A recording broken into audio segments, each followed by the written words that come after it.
Hello. Happy Martin Luther King Jr. Day. My name is Jamie Rodny, and I just want to take a few seconds to remember a most amazing man and an even more incredible civil rights movement that has helped bring our nation from such darkness, racism, segregation, and brutality into the incredible civilization and society that we have today. I am also a furloughed federal investigator. I work at the United States Department of Housing and Urban Development. I have devoted my entire career to enforcing our civil rights in America. 7 days after the assassination of Dr. Martin Luther King Jr., President Lyndon Johnson signed into law the Fair Housing Act. The Fair Housing Act truly fights racism, segregation, and discrimination for all Americans every day. It makes it unlawful to discriminate on the basis of race, national origin, color, religion, sex, familial status, and disability. And if you ever have any problems being able to choose wherever you want to live in America, then you contact us and we help enforce your civil rights. Dr. Martin Luther King Jr. said, and I quote, "I have a dream that one day this nation will rise up and live out the true meaning of its creed. We hold these truths to be self-evident, that all men are created equal." With his fight and ultimate sacrifice, Dr. Martin Luther King Jr. helped move society and Congress to enact laws to help make his dream come true. But his work is not done yet. We must continue to strive as a society to be better, to no longer have these barriers that keep people out, and to allow all Americans the opportunity to life, liberty, and the pursuit of happiness, just as it is stated in our Declaration of Independence. Now, President Trump has been wrong about a lot of things, right? But I must give him credit for being right about one. Our nation is truly in a crisis, but our national crisis cannot be found at our southern border. No, that is a humanitarian crisis. Our national crisis is not thousands of mothers and daughters, fathers and sons, babies and grandparents running for their lives, to save their lives, and to seek legal asylum in America because of the unchecked, rampant murder and violence of gangs in Honduras, El Salvador, Guatemala, and all over Central America. My friends, that is not our national crisis. That is a humanitarian crisis. And America used to be the world leader in trying to help end or solve humanitarian crises. For generations, America has served as a beacon of hope and freedom for those outside her borders, and as a land of limitless opportunity for those risking everything to seek a better life.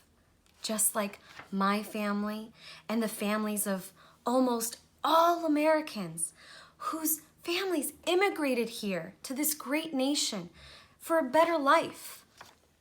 They have brought their talents, skills, ambitions, and cultures to enhance and enrich our great melting pot of a nation. President Trump, Vice President Pence, Senator McConnell, and the Republican Party has made America hate again. We must put an end to this hatred.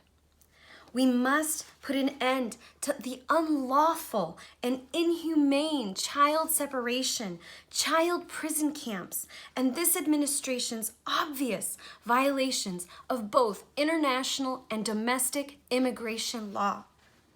Because after all, seeking asylum is legal. In fact, my relatives were here as refugees seeking asylum. And thank God America let them in. Thank God they didn't die. These people who are running for their lives are being met with tear gas, with bullets being, pointed at them. And now our president is using this discriminatory wall that we know, we have the evidence, we have the statistics, we know it's useless for helping with our border security. But he's using this wall to put 800,000 federal employees who've devoted their careers and their lives to serving you, the American people. He has put our lives in real financial jeopardy. This is our real national crisis. Our real national crisis is federal employees having to go to food banks, federal employees losing their homes. It's affecting millions of Americans, and it's outrageous, and it must end now. 400,000 federal employees are not allowed to go to work and are not getting paid, while the other 400 federal employees are being forced to work without pay. If they don't show up to work, they can get fired or get a letter of reprimand in their record for years, totally screwing up their careers. Being forced to work without pay is called slavery. President Trump, slavery was abolished and made illegal in 1865 by the 13th Amendment in our Constitution, which you swore to uphold. You are literally in violation of the constitutional rights of 400,000 of your employees. Because of this government shutdown, I, along with the fellow 800,000 hardworking, committed federal employees and their families, will not be able to afford our mortgage or rent, student loans, groceries, all of our bills that we need to pay every day. We are middle-class Americans, and almost 80% of us live paycheck to paycheck. How many of you could afford to miss 1 or 2 paychecks? And millions more will not be able to afford their rent because HUD's rental subsidies are not going to go through in February. They're not going to be able to afford food because the U.S. Department of Agriculture's food stamp program is not going to send out any food stamps.